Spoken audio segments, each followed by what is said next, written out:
ये कहानी एक गुरु और एक गरीब किसान पर निर्धारित है। ये कहानी सुनने बाद अगर आपके अंदर भी ये आदत है तो उसे ज़रूर छोड़ दोगे। तो कहानी को शुरू करते हैं।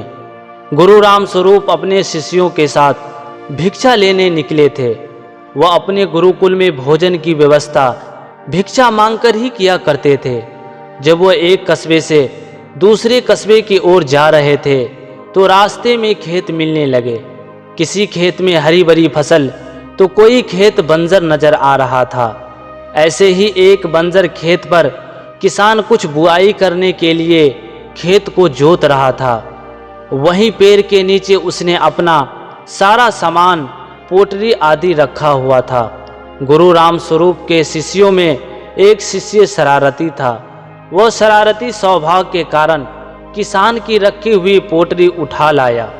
गुरु राम स्वरूप को जब ज्ञात हुआ कि उसके शिष्यों ने कुछ शरारत किया तो गुरु ने शिष्यों को समझाया, पुत्र, इस प्रकार तुम उस गरीब किसान की पोटरी चुराकर उसे कष्ट दे रहे हो।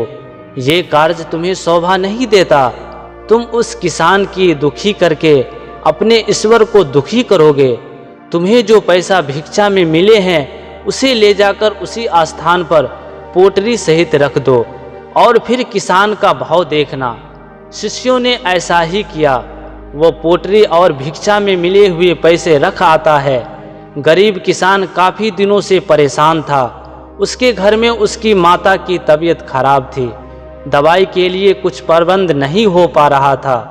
जब किसान खेत का काम निपटा कर बैठा और उसने अपनी पोटरी उठाकर देखा तो उसके नीचे कुछ पैसे थे।